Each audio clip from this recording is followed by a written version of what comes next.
Hello friends, welcome to গল্পের রামধনু। আমি সন্দীপা ফিরে এসেছি কলাবতী সিরিজের গল্প নিয়ে। গল্প এবং গল্প পাঠ যদি ভালো লাগে তাহলে চ্যানেলটি সাবস্ক্রাইব করে আমার পাশে থাকার অনুরোধ রইল এবং লাইক শেয়ার কমেন্ট করে আমাকে উৎসাহিত করতে ভুলবেন না। কলাবতী সিরিজের গল্প আমাকে পড়তে অনেকেই অনুরোধ করেছিলেন, তাদের উদ্দেশ্যে বলা, কলাবতী সিরিজে মোট 8টি গল্প আছে এবং যার মধ্যে থেকে 6খানি গল্প আমার চ্যানেলে আপলোড করা আছে। আজকে পড়ছি তার 7ম গল্পটি। তাহলে শুরু করা যাক আজকের গল্প, মতি নন্দীর লেখা কলাবতী, অপূর্মা ও পঞ্চু। আজ পড়ছি প্রথম পর্ব। সিংহীবাড়িতে গুলতির প্রবেশে বড়ির ভূমিকা। স্কুল থেকে ফিরে কলাবতী স্কুলের ব্যাগটা, যেটাকে দাদু রাজশেখর মাঝে মাঝে বলেন গন্ধমাদন এবং কলাবতীকে হনুমান, টেবিলে নামিয়ে রেখে চেয়ারে থপ করে বসে মুখ তুলে কড়ি কাঠের দিকে তাকিয়ে বলল, উফ, কি গরম রে বাবা, পাখাটা একটু বাড়িয়ে দেবে পিসি? অপূর্মা রেগুলেটর বাড়িয়ে দিয়ে বলল, একটু জিরিয়ে হাত মুখ ধুয়ে নাও, ততক্ষণে পেঁপেটা কেটে আনি। পেঁপে? কলাবতী সিধে হয়ে বসল। এই ফলটা তার খেতে একদমই ভালো লাগে না। আটঘরা থেকে দিয়ে গেছে পেঁপে, সজনে ডাঁটা, চালতা, কচু, মর্তমান কলা, পটল, আরও কত কি। এত জিনিস খাবে কে? অপূর্মা ঠোঁট মুচড়ে বলল, খাওয়ার লোকের অভাব, একা মুরারিদাই তোমার কাকার সঙ্গে 3 দিনে শেষ করে দেবে। আমার খিদে নেই, গম্ভীর মুখে কলাবতী বলল। খিদে নেই? রোজ এই এক কথা। কি খেয়েছো টিফিনে? হজমি, চাটনি, আচার, আলু কাবলি, ঝালমুড়ি? একটাও না। ধুপুকে আজ ওর মা সঙ্গে দিয়েছিল খিচুড়ি, কাদা কাদা নয়, শক্ত শক্ত, বেশ ঝরঝরে, অনেকটা পোলাওয়ের মতো। বলল ভুনি খিচুড়ি। হটপট থেকে চামচে তুলে তুলে খাচ্ছে, আর তুমি তাকিয়ে তাকিয়ে দেখছিলে? অপূর্মার চোখে দপ দপ করলো ধিক্কার।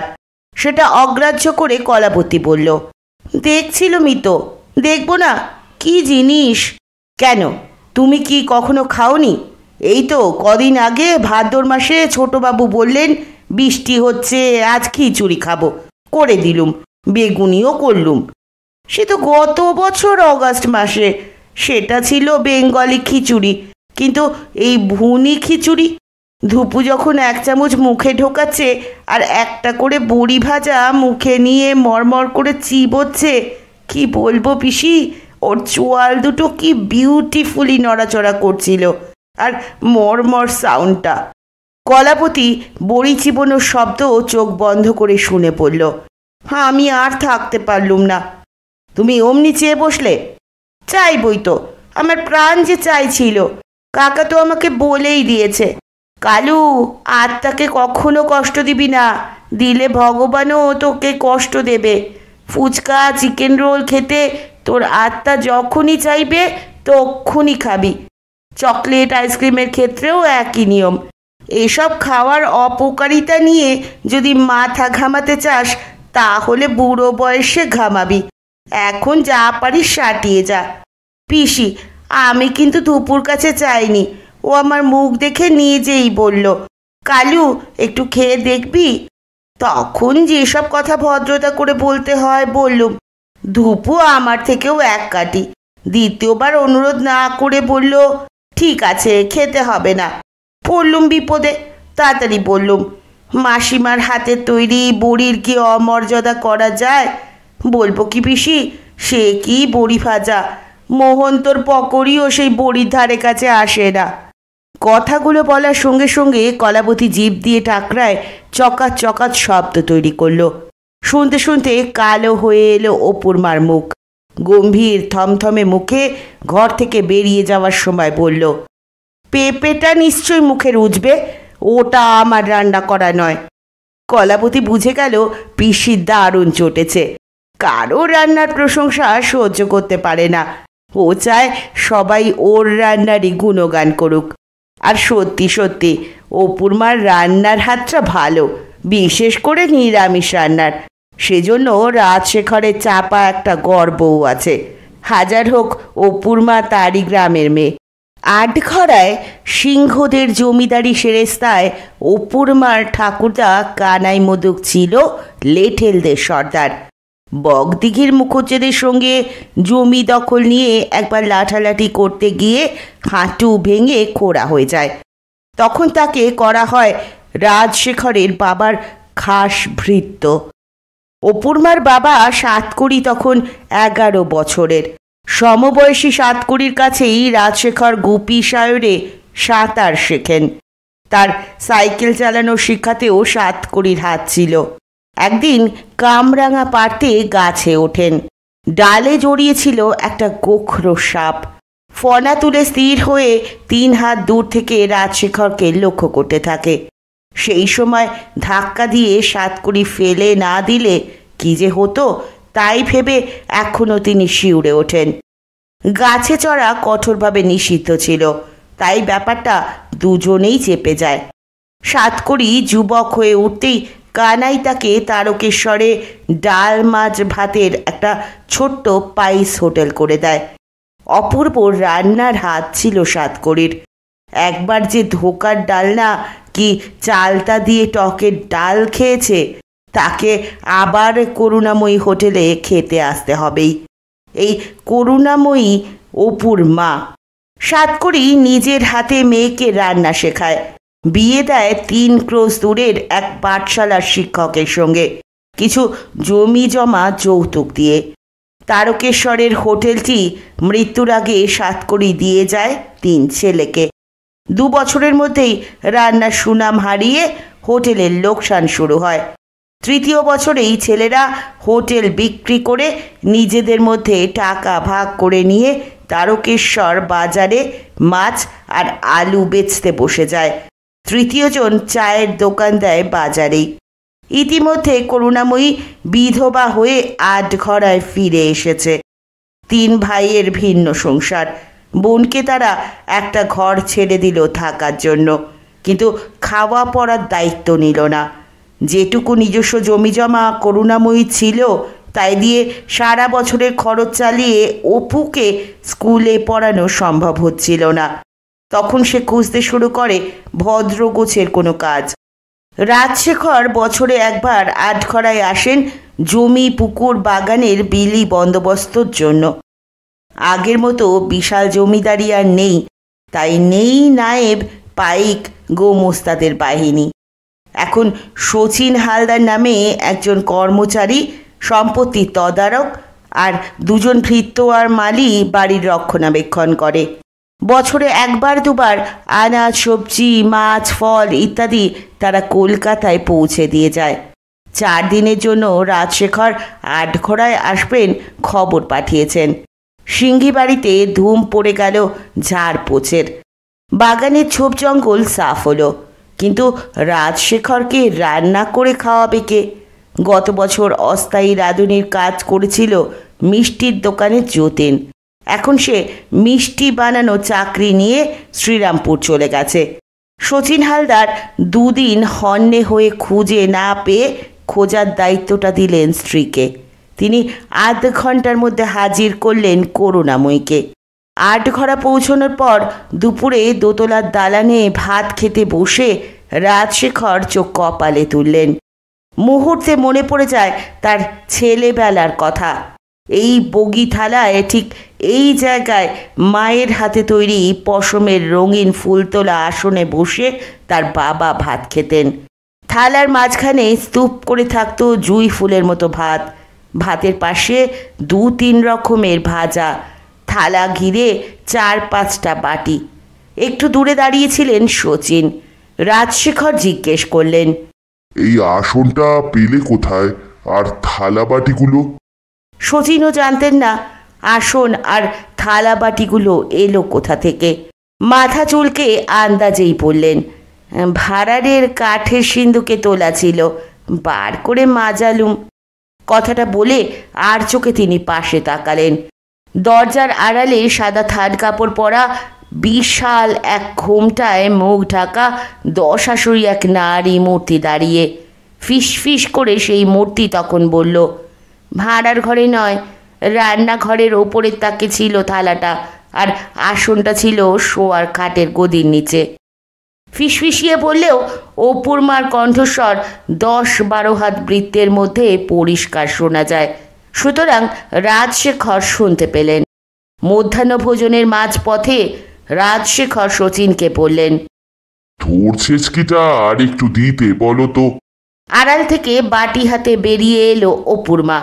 সিংহি বাড়িতে খাওয়ার সময় দ্বিতীয় পরিবেশন হাতায় করে পাতে দেওয়া হয় না।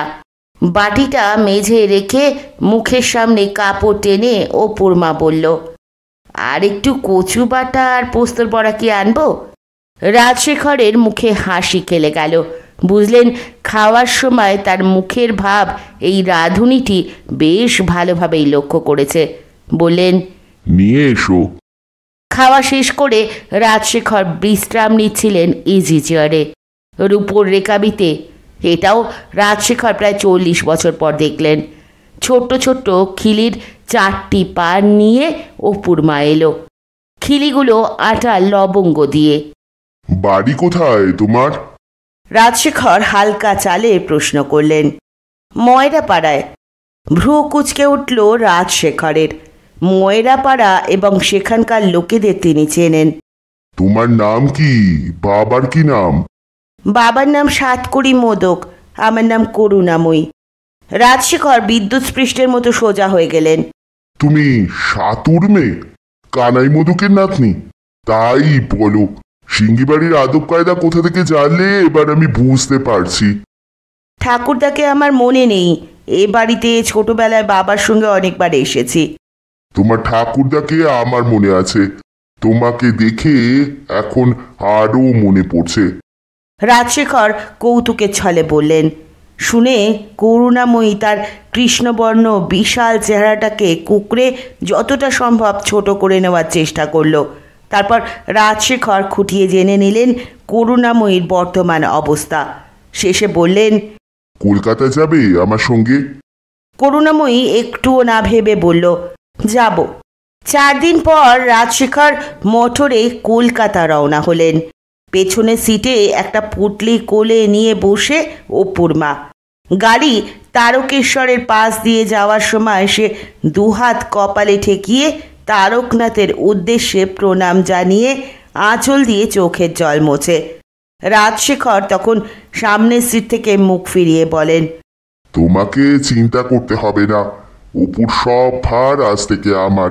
শচীনকে বলে এসেছি, ওর খাওয়া পড়া বইপত্তর জামা জুতোর জন্য যা টাকা লাগবে সব দিয়ে আসবে। কলাপতি যেদিন বলল, বলবো কি পিসি, সে কি বড়ি ভাজা।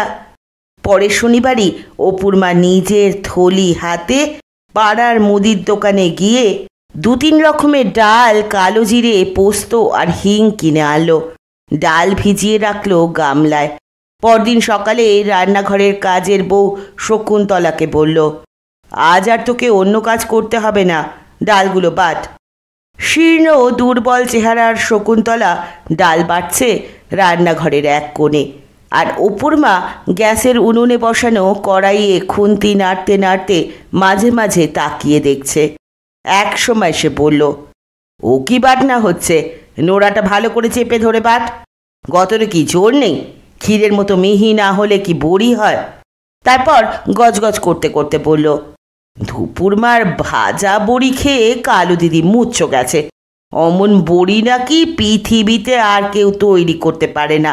এই, তখন থেকে তুই চন্দন কাঠ বুলোনোর মতো শিলে নোড়া ঘষছিস। ওট ওট। শকুন্তলাকে তুলে দিয়ে অপুর মা বসল ডাল বাটতে।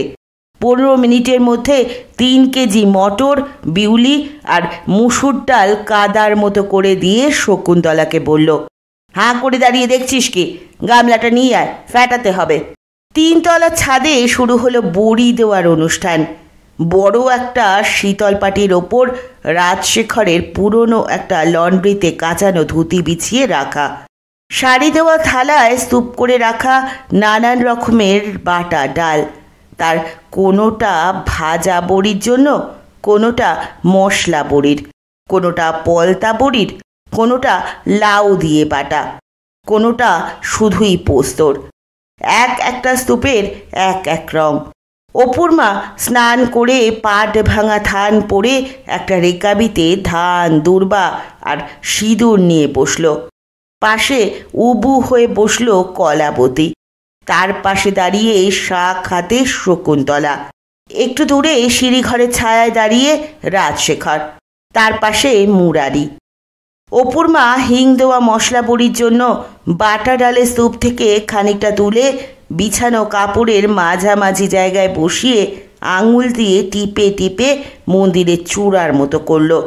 সাইজটা হলো একটা বড় জামরুলের মতো। এটা হলো বুড়ো। অপুর মা ফিসফিস করে কলাবতীকে জানিয়ে দিল, এবার ওর পাশে বসবে বুড়ি। অপুর মা বুড়োর পাশে আর একদলা ডাল বাটা বসালো। তারপর বুড়ো বুড়ির মাথায় ধান, দূর্বা চড়াবার সময় শকুন্তলার দিকে তাকালো। শকুন্তলা তাড়াতাড়ি শাঁখে ফু দিল।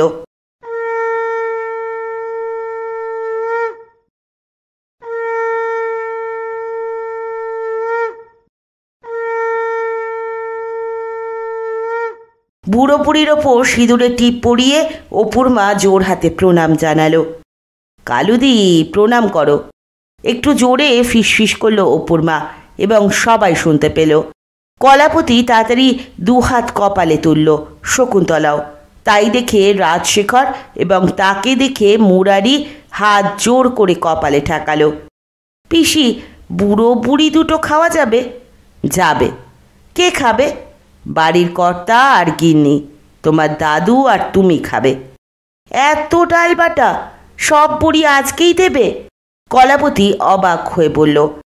অপুর মা বড়ি দেওয়া শুরু করেছে। মাথা নেড়ে বলল, একদিনে এত দেওয়া যায় নাকি? আজ যতটা পারি দেব, বাকিটা কাল। তারপর শকুন্তলাকে বলল, এই ডাল বাটা থালাগুলো সব রান্নাঘরে বড় ফ্রিজে ঢুকিয়ে দে। অপুর মা আর কলাপতি বাদে ছাদ থেকে সবাই নেমে যাওয়ার পর দুজনে সিঁড়িঘরের দেওয়ালের ছায়ায় বসে রইল বড়ি পাহারা দেওয়ার জন্য। তখন কথায় কথায় অপুর মা বলল, এই এক ঝকমারির কাজ, বসে থাকো বড়ি আগলে। কাজকর্ম শিখে তুলে বসে থাকার লোক তখন পাওয়া যেত। সব সংসারে একটা করে বুড়ি থাকতো। এখন না আছে ডাল বাটার লোক, না আছে বড়ি দেওয়ার ছাদ। বুড়ি পাহারা দেওয়ার বুড়িরাই বা কোথায়?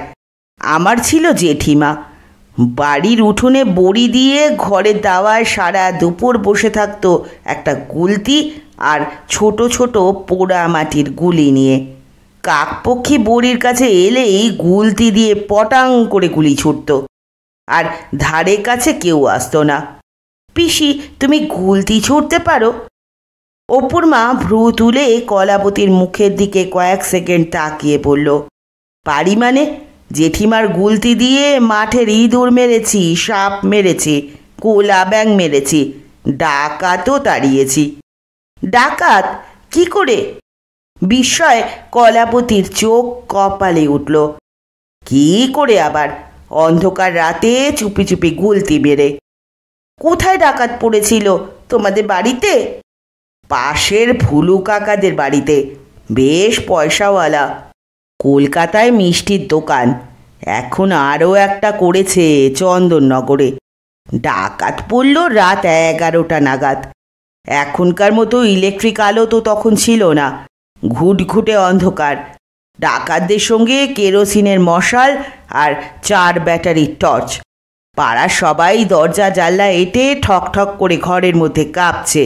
জেঠিমা বলল, করু, গুলতিটা আর গুলি নে কোচর পড়ে চল আমার সঙ্গে, দেখি মুখ পোড়াদের মুরত কত।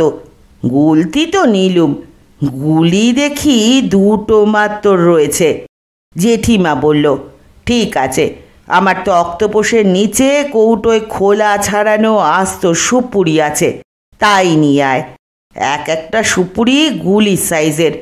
কৌটোটাই হাতে তুলে নিলুম।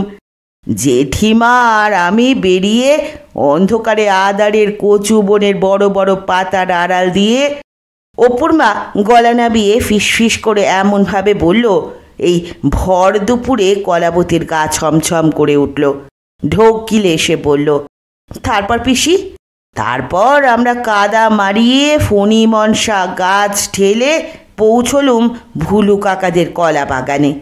তখন দরজা ভাঙার আওয়াজ, ঘরের মধ্যে চিৎকার কান্না, ওরে বাবারে মেরে ফেললে রে, কে আছো বাঁচাও গো চলছে, আর ডাকাতদের দাবরানি শুনতে পাচ্ছি।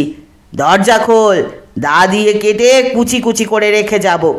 দেখলুম হাত 30 দূরে উঠোনে মশাল হাতে খালি গায়ে পেল্লায় চেহারার একটা ডাকাত দাঁড়িয়ে রয়েছে। কলাপতি তাড়াতাড়ি বলল, মাথায় লাল ফেট্টি বাঁধা? অপুর মা থমকে গেল। তুমি জানলে কি করে? পড়েছি, 20 ডাকাত কপালে লাল ফেট্টি বাঁধত। 20 ডাকাতকে? অপুর মা বিভ্রান্ত মুখে জানতে চাইল। সে একজন ছিল 150-200 বছর আগে, রন পায়ে চড়ে 1 ঘন্টায় 10 ক্রোশ চলে গিয়ে ডাকাতি করে রাত থাকতে থাকতেই ফিরে আসতো। যাকে সে কথা, তোমরা তারপর কি করলে? তারপর আবার কি করব? জেঠিমা আমাকে বলল, কলা গাছের গা ঘেঁষে ধীর হয়ে কলা গাছের মতো দাঁড়া, একদম নড়বি না, গুলতিটা হাতে নে, সুপুরি লাগা, তারপর টিপ করে ডাকাতটার কপালে মার। 2 কলা গাছের মধ্যিখানে দাঁড়ালুম গুলতিতে সুপুরি লাগিয়ে। রবারটা এই নাক পর্যন্ত টেনে 1 চোখ বন্ধ করে টিপ করে রবারটা ছাড়তে যাবো, আর তক্ষুনি ডাকাতটা মাথা নিচু করে পা চুলকোতে লাগলো। চুলকে নিয়ে সোজা হয়ে দাঁড়াতে আমি আর দেরি করলুম না, দিলুম রবার্টের ছিলেটা ছেড়ে। কি বলবো কালুদি, একেবারে বন্দুকের গুলির মতো সুপুরিটা ওর রগে গিয়ে খটাস করে লাগলো। বাবা গো বলে ডাকাতটা কপালে হাত চেপে উবু হয়ে বসে পড়ল। দেখি কপাল ফেটে রক্ত বেরোলো। কি হলো কি হলো বলে ছুটে এলো 2 ডাকাত। জেঠিমা আমার হাতে আর একটা সুপুরি দিয়ে বলল, আবার মার। যেটা রোগা ঢ্যাঙা সেটার মাথা তাক করে ছুড়লুম। এটাও উড়িব্বাস বলে মাথায় হাত দিয়ে এধার ওধার তাকাতে লাগলো। জেঠিমা আর একটা সুপুরি হাতে দিল। এবার মশাল হাতে করা লম্বা নেকো ডাকাতটার নাক লক্ষ্য করে ছুড়লুম। লাগলো গিয়ে নাকের 1 আঙুল পাশে। ব্যাস, ধপাস, মশাল পড়ে গেল হাত থেকে। একজনের টর্চের আলো এধার ওধার করে খুঁজতে শুরু করলো। আমরা উপর হয়ে শুয়ে পড়লুম। মাথার ওপর দিয়ে আলো ঘুরে যাওয়ার পর উঠে দাঁড়িয়ে ডাকাতটার কান লক্ষ্য করে আর একটা ছুড়লুম। কান চেপে ধরে সে লাফিয়ে উঠে টর্চ ফেলে ভয়ে দৌড় লাগালো। ডাকাতরা ততক্ষণে বুঝে গেছে আড়াল থেকে কেউ তাদের মারছে। ওরা তখন ভাবল গ্রামের লোক বোধহয় ওদের ঘিরে ফেলেছে। বাড়ির মধ্যে যারা দরজা ভাঙছিল শীষ দিয়ে তাদের ডেকে নিয়ে চম্পট দিল। তোমরা তারপর কি করলে? যেভাবে এসেছিলুম ঠিক সেইভাবে চুপিসারে বাড়িতে চলে এলুম। জেঠিমা কানে কানে বলল, খবরদার করু, কাউকে গপ্প করবি না। 5 কান হতে হতে ঠিক ডাকাতদের কানে পৌঁছে যাবে। ওদের বাড়া ভাতে ছাই দিয়েছি আমরা, এর শোধ ওরা নেবেই। জানতে পারলে কেটে কুচি কুচি করে রেখে দেবে। শুনেই তো ভয়ে হাত পা পেটের মধ্যে সে দিয়ে গেল। কাঠের গুলতিটা পুড়িয়ে ফেললুম। 40 বছর পর আজ এই প্রথম তোমার কাছে মুখ খুললুম। তুমি কিন্তু কাউকে কিছু বলো না। অপুর মার মুখ দেখে কলাপতি আর হাসি চাপতে পারল না। খুক খুক করে হেসে উঠল। 40 বছর পরও তোমার ভয় গেল না পিসি? ওসব ডাকাতরা তো এতদিনে মরে ভূত হয়ে গেছে। ভয় তো ওই ভূতকে নিয়েই। ওদের মধ্যে 2 জন, রামবাগদি আর ভজা দুলে, আর এক জায়গায় ডাকাতি করতে গিয়ে গ্রামের লোকের হাতে ধরা পড়ে। তখন তো ডাকাত ধরে পিটিয়ে মেরে ফেলার চল ছিল না, পুলিশের হাতে তুলে দিত। ওদেরও পুলিশে দেয়, কোর্টে বিচার হয়, 10 বছর জেল খাটে। রাম মরে গেছে, ভজা বেঁচে আছে। ওটাকেই ভয়, তার থেকেও এখন ভয় ওই ওটাকে। এই বলে অপুর মা ছাদের পাঁচিলের দিকে আঙুল তুলল। একটা কাক বসে রয়েছে। এই হতচ্ছাড়ারা আমার বড়ি নষ্ট করতে এসেছে। যাও তো কালুদি, দৌড়ে দাদুর লাঠিটা নিয়ে এসো। কলাবতী দোতলা থেকে রাজশেখরের 3টে ছড়ির মধ্যে থেকে একটা নিয়ে এলো। অপুর মা ছড়িটা শুনে সপাত সপাত আছড়ে ছাদের মেঝে ঠক ঠক শব্দ করতেই কাকটা শুধু পাঁচিলের একধারে হাত দুয়েক সরে মাথা ঘুরিয়ে অপুর মার দিকে তাকিয়ে রইল। গুলতি থাকলে বাছাদনদের এই অগ্রাহ্যি করা ঘুচিয়ে দিতুম, গজগজ করল অপুর মা। একটা গুলতি তৈরি করো না পিসি, আবদারের সুরে বলল কলাবতী। বললেই কি তৈরি করা যায়? অপুর মা 2টো আঙুল ইংরাজি ভি অক্ষরের মতো দেখিয়ে বলল, এই রকম দেখতে পেয়ারা গাছে শুকনো ডাল চাই, আর চাই নরম রবাট। তুমি জোগাড় করে দাও, আমি তৈরি করে দেব। কাকটা আবার সরে এলো পাঁচিলে আগের জায়গায়। উড়ে এলো আরও 2টো কাক। অপুর মা ছড়ি ঘুরিয়ে মৃদু হুস করল। 3টে কাকই একটু নড়াচড়া করে বড়ির দিকে তাকিয়ে বার দুয়েক ডেকে অপুর মার আচরণের তীব্র প্রতিবাদ জানালো। সিঁড়িঘরের মাথা থেকে শালিকের কর্কশ ডাক উঠল।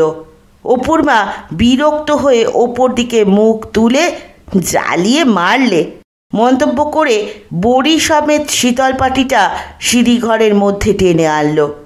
কাজকর্ম ফেলে এখন বড়ি পাহারা দেওয়া পোষাবে না।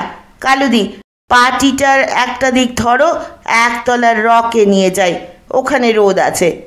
দুজনে পাটিটা নামিয়ে এনে উঠোনের ধারের রকের ওপর পাতল। ঘণ্টাখানেক অন্তত রোদ পাবে এখানে। মিনিট 3 পর কলাবতী চেঁচিয়ে উঠল, পিসি ওই দেখো আবার এসেছে। কলাবতী আঙুল তুলে দোতলার কার্নিশে বসা কাকটাকে দেখালো। রাগে দাঁত কিরমির করে থমথমে হয়ে গেল অপুর মার মুখ। কাকটা উড়ে এসে বসলো ঠিক বড়ির ওপরের কার্নিশে। 2-3 বার ভেংচি কাটার মতো ডাকলো। তারপর অপুর মা রান্নাঘর থেকে টুল এনে বসলো পাটির ধারে হাতে ছড়িটা নিয়ে। মুরারিকে ডেকে বলে দিল, আজ আর আমি ভাত বেড়ে দিতে পারবো না কাউকে। মুরারিদা, তুমি ম্যানেজ করে দোতলায় খেতে দাও, আমি হতছাড়া কাকটার আসপদ্দার শেষ থেকে ছাড়বো। বড়ি দিতে অনেক কষ্ট করতে হয়। যতক্ষণ না রোদ সরে যায় ততক্ষণ অপুর মা ছড়ি হাতে বসে থাকবে, কাকটা এবং তার সঙ্গে আরও 2-3টে। অতঃপর অপুর মার সঙ্গে ধৈর্যের পাল্লা দেওয়ার চেষ্টা না করে মিনিট 5 পরেই উড়ে গেল। কাকের স্বভাব সম্পর্কে অপুর মা যথেষ্ট ওয়াকিবহাল। সে জানে এমন মশলা দেওয়া সুগন্ধি ডাল বাটা কাকেরা ভীষণ পছন্দ করে। ওরা তার ওপর ঠিক নজর রাখবে। যেই টুল থেকে উঠে যাবে অমনি উড়োজাহাজের মতো নেমে এসে ভাবতেই শিউরে ওঠে।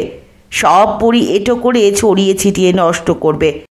মুরারি ভাত আর অন্যান্য ব্যঞ্জন নিয়ে রান্নাঘর থেকে 2বার দোতলায় উঠল। অপুর মা আর চোখে দেখল সব রান্না মুরারি ঠিকঠাক নিয়ে গেল কিনা। তারপর চোখ পড়ল রান্নাঘরের দরজার দিকে।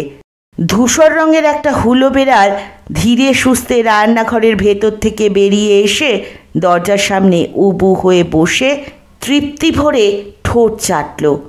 হুলোটা রোজ একবার বাইরে থেকে এসে সিঙ্গি বাড়িতে টহল দিয়ে যায়। সর্বনাশ করেছে। অপুর মা আটকে উঠল। রাতে কালিয়া করব বলে ভেটকি মাছ ভেজে রেখেছিলুম। কথা শেষ না করেই ছড়ি হাতে অপুর মা তেড়ে গেল হুলো বেড়ালটার দিকে। হুলো হকচকিয়ে প্রথমে রান্নাঘরে ঢুকে গেল, পিছু পিছু অপুর মাও। সেখানে সে অপুর মার হাতে ছড়ির এক ঘা খেয়ে রান্নাঘরের লাগোয়া কয়লার ঘরে ঢুকে গেল। কলকাতায় সিলিন্ডারে ভরা রান্নার গ্যাস বাড়ি বাড়ি চালু হওয়ার আগে রান্না হতো কয়লার উনুনে। সেই সময় সিংহি বাড়িতে কয়লা আসতো ঠেলা গাড়িতে একসঙ্গে 5 বস্তা। সদর দরজা দিয়ে নোংরা কয়লার বস্তা ঢোকা বারণ ছিল। তাই রান্নাঘরের সঙ্গে জুড়ে উত্তরের বাগানের দিকে একটা ছোট ঘর বানানো হয় কয়লা রাখার জন্য। তাতে থাকতো ঘুঁটে এবং লক্রিও। কয়লার ঘরটায় একটা ছোট দরজা করা হয়, যেটা দিয়ে বাইরে থেকে বস্তা নিয়ে ঢুকে কুলিরা কয়লা ঢেলে দিয়ে যেত। কয়লার ব্যবহার বন্ধ হয়ে যাওয়ার পর এই ঘরে অন্তত 30 বছর কারো ঢোকার দরকার হয়নি। বাইরে যাওয়ার দরজাটার খিলও তাই দেওয়া থাকে। বেড়ালকে তাড়া করে অপুর মা কয়লার ঘরে ঢুকে দেখল বাগানে বেরোবার পুরনো দরজাটার তলার কাঠ পচে ছোট্ট একটা গর্ত হয়ে রয়েছে। হুলোটা সেই গর্ত দিয়ে প্রাণ ভয়ে কোনো রকমে গলে বাইরে চলে গেল। রান্নাঘরে এসে অপুর মা দেখল মুরারি মিট সেফ খুলে রেখে গেছে এবং ভাজা ভেটকি মাছের বড় 4টে টুকরো কম, পড়ে আছে মাত্র 2টি টুকরো। কপালে হাত চাপড় দিয়ে অপুর মা চিৎকার করে উঠল, মুরারিদা, শিগগির এসে দেখে যাও কি কাণ্ড তুমি করেছো। দোতলায় খাবার টেবিল থেকে রাজশেখর, সত্যশেখর ও কলাবতী ছুটে বারান্দায় এসে রেলিং ধরে ঝুঁকে পড়ল। কি হলো অপূর্মা, অমন করে চেঁচালে কেন?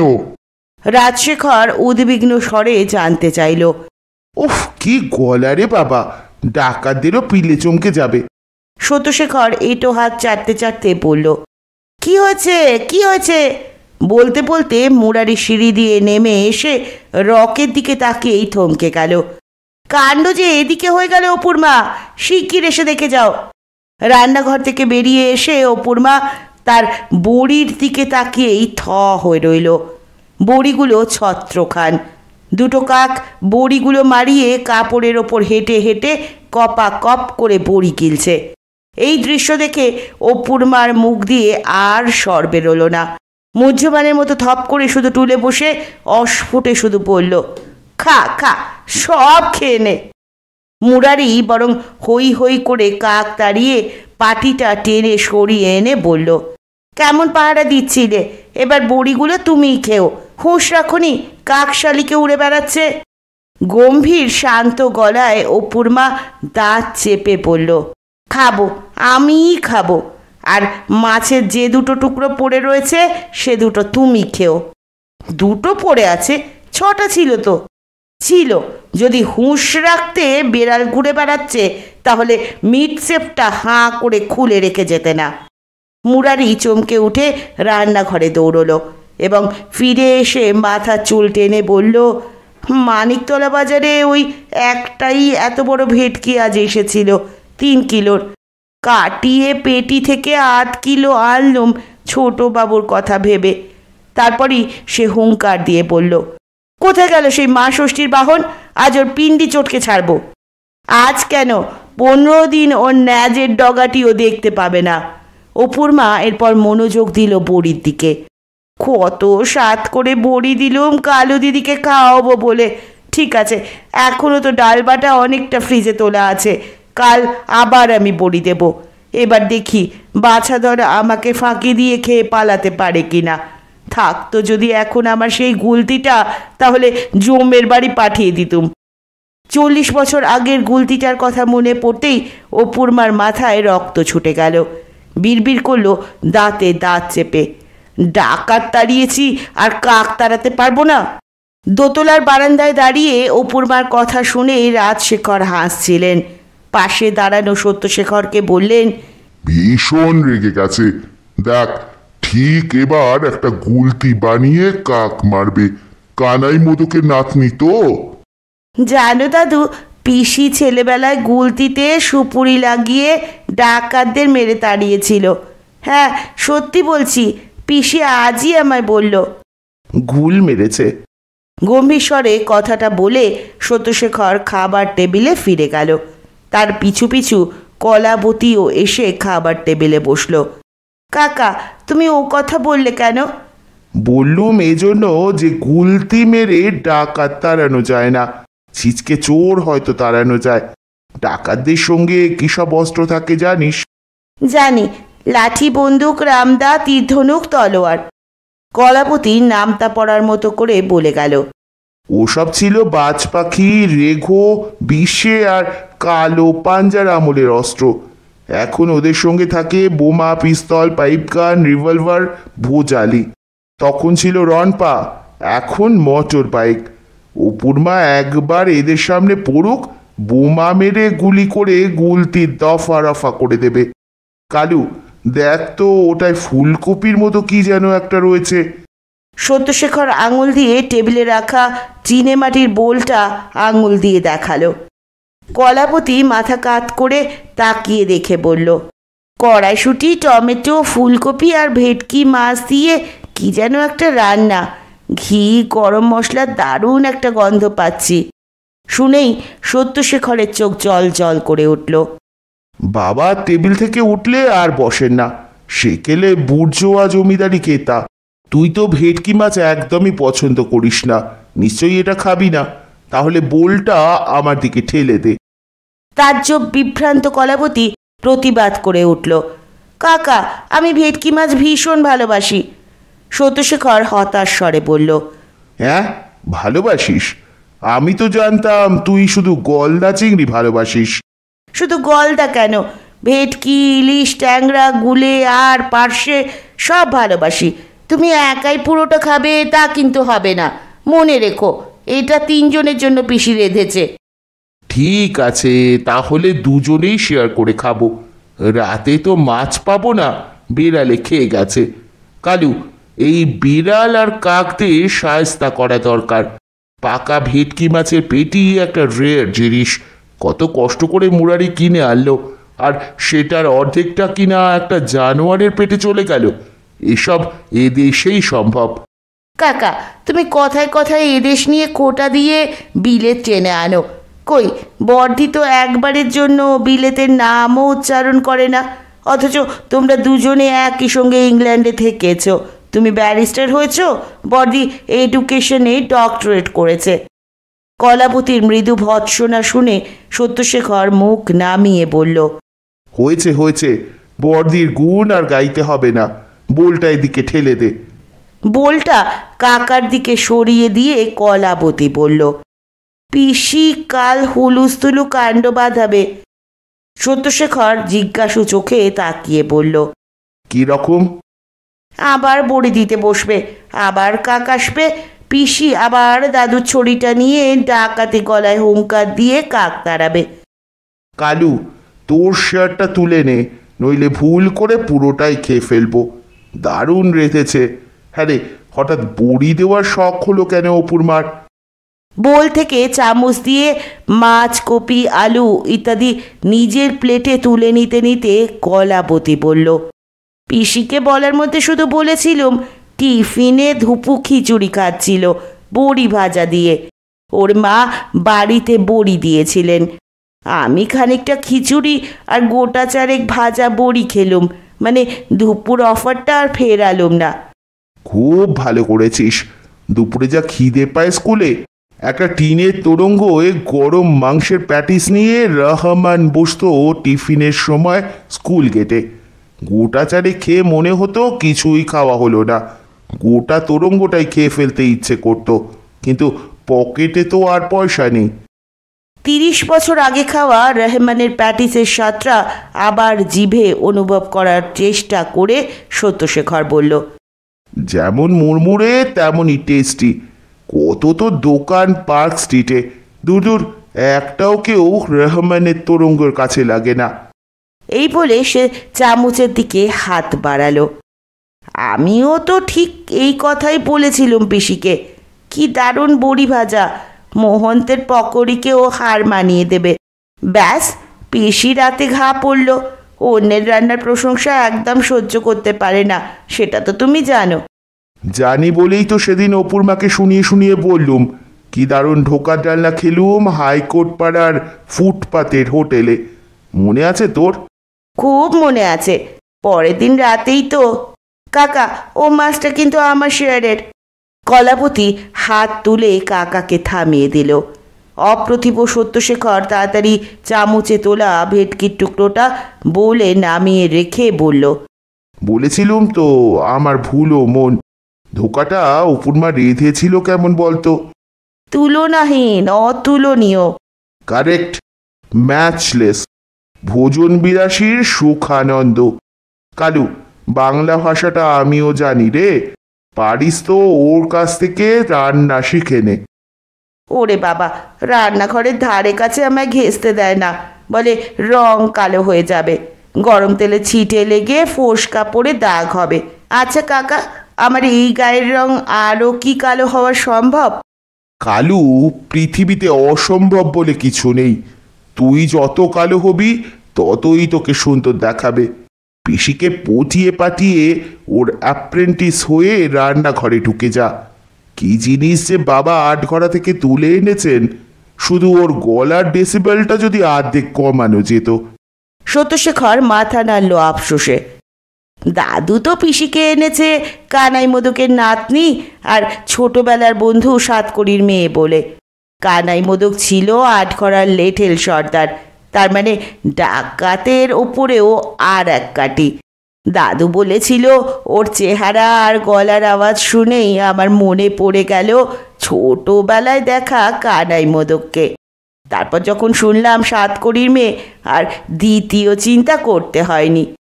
কিন্তু এখন তো অপুর মাকে তৃতীয় চিন্তা করতে হবে বড়ি নিয়ে। তৃতীয় কেন? দ্বিতীয় চিন্তা তো আবার বড়ি দেওয়া, তৃতীয় চিন্তা বড়ি রক্ষার জন্য গুলতি তৈরি করা। কথা বলতে বলতে দুজনে খাওয়া শেষ করলো।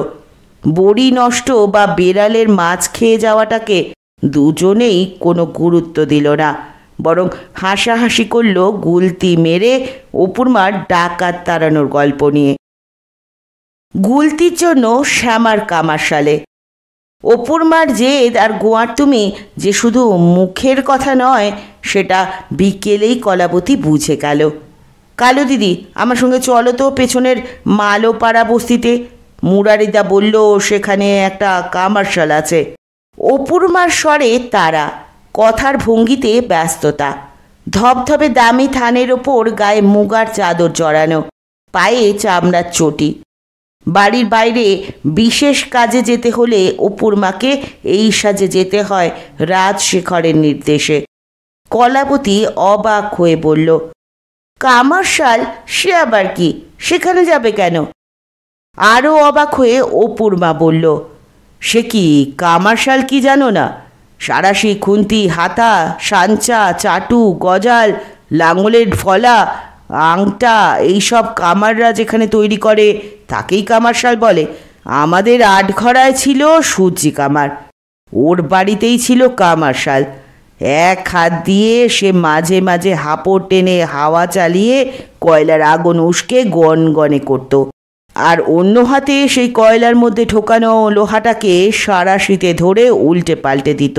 লোহা লাল টকটকে হলে তখন লম্বা সারাশি দিয়ে ধরে নেহাইয়ের ওপর রেখে হাতুড়ি দিয়ে পিটিয়ে চ্যাপটা করত কি বাঁকিয়ে গোল করত।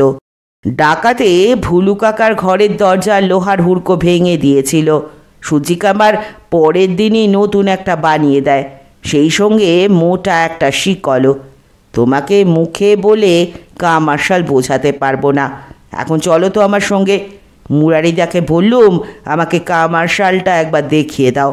তাইতে বলল, বুড়ো বয়সে ওসব ছেলে মানুষই খেলনা তৈরি করে দিতে বললে কামারটা তো হেসে গড়াগড়ি খাবেই।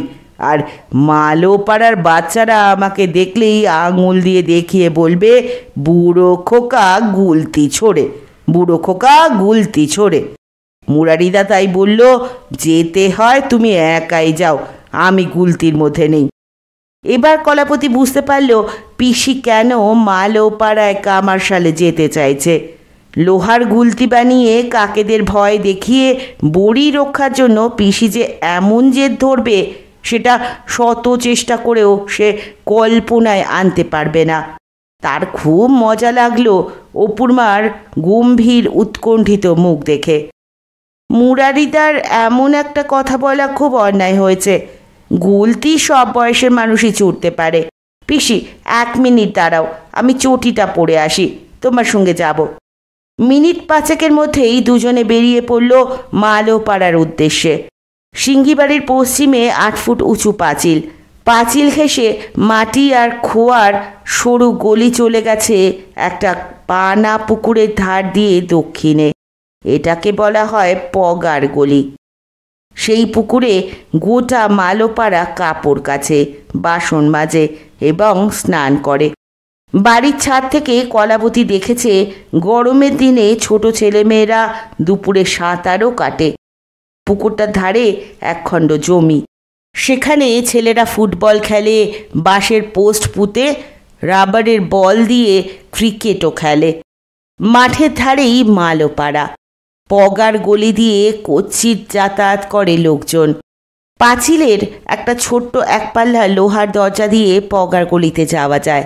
লোহার খিল দিয়ে দরজাটা বন্ধ থাকে। আজ সেই দরজা দিয়ে বেরোলো কলাবতী আর অপুর মা। পগার গলি দিয়ে তারা পুকুর ধারের মাঠে এলো। মাঠ পেরিয়ে তারা ঢুকলো মালোপাড়া বস্তির মধ্যে। কলাবতী আগে কখনো বস্তি দেখেনি।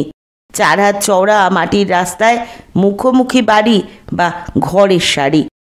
রাস্তার ধারে খোলা নর্দমায় জমে রয়েছে থকথকে পাঁক। ইটের পাতলা দেওয়ালের ধারে ছোট ছোট জানলা। ঘরের ছাদ টিনের বা খোলার বা টালির। ঘরগুলো একটার সঙ্গে অন্যটা লেগে রয়েছে। অদ্ভুত এক ধরনের গন্ধ সে পেল, আগে যা কখনো তার নাকে লাগেনি। গন্ধে তার গা গুলিয়ে উঠল। চাপা গলায় সে বলল, পিসি, কোথায় কামাশাল? একটু তাড়াতাড়ি চলো। দুজনে পা চালিয়ে দ্রুত এগোলো। একটা ছোট মেয়ে 2টো বাচ্চা সমেত একটা ছাগল নিয়ে আসছে। তাকে দাঁড় করিয়ে অপুর মা জিজ্ঞেস করলো, হ্যাঁ রে মেয়ে, এখানে কামাশালটা কোথায় জানিস? মেয়েটি চোখ কুচকে কয়েক সেকেন্ড ভেবে বলল, জানি না। সেই সময় দরজা খুলে বেরোলো বয়স্ক এক স্ত্রীলোক, হাতে প্লাস্টিকের বালতি। কৌতূহলে সে অপুর মাকে জিজ্ঞেস করলো, কাকে খুঁজছেন? শুনেছি এখানে একটা কামারশাল আছে। আছে, কি করবেন সেখানে? গুলতি করাবো বলতে গিয়ে থেমে ঠোক গিলে অপুর মা বলল, সাঁড়াশি করাবো। ভেঙে গেছে বুঝি? আজকালকার সাঁড়াশির যা দশা, আমারটা দুবার ঢলঢল হয়ে খুলে গেল। ওই শ্যামা কামারকে দিয়ে নতুন একটা তৈরি করালুম। তা 6 মাস হয়ে গেল, এখনো বেশ টাইট আছে। ওর হাতের কাজ খুব ভালো, তবে গাঁজা না খেলে ও মন দিয়ে একদম কাজ করতে পারে না। আমি তো 8 আনার গাঁজা কিনে দিয়ে একবেলার মধ্যে সাঁড়াশিটা করালুম। আসুন, আমি দেখিয়ে দিচ্ছি। তবে একটা কথা বলে রাখি, কামারশালটাল বলা ও কিন্তু পছন্দ করে না। বলতে হবে শ্যামাচরণের কারখানা, না বললে আপনার কাজ নাও নিতে পারে। স্ত্রীলোকটি এই বলে হাঁটতে শুরু করলো। ওরা দুজন পিছু নিল। প্রথম বাঁকটা ঘুরতেই পড়ল একটা বেলগাছ। তার নিচে টিউবওয়েল এবং প্লাস্টিকের জ্যারিকেন, বালতি, মাটির কলসি, পেট্রোলের টিন ইত্যাদির দীর্ঘ লাইন। টিউবওয়েল থেকে 3rd ব্র্যাকেটের মতো হয়ে রাস্তায় এসেছে। স্ত্রীলোকটি হাতের বালতি লাইনের শেষে রেখে দাঁড়িয়ে থাকা একটি বউকে বলল, ফুলি, বালতিটা দেখিস, আমি এদের শ্যামার কারখানায় পৌঁছে দিয়েই আসছি। এই বলে সে ব্যস্ত পায়ে হাঁটতে শুরু করে দিল। শ্যামার কামারশাল বা কারখানা বস্তির আর এক প্রান্তে এবং বড় রাস্তার ধারে। কলাবতী বলল, পিসি, আমরা তো মানিকতলা মেন রোড দিয়েই আসতে পারতুম, মিছিমিছি বস্তির মধ্যে দিয়ে আসতে হলো। এই রাস্তা দিয়েই তো বড়দির বাড়ি যাওয়া যায়। এরপর যখন আসবো বড় রাস্তা দিয়েই আসবো।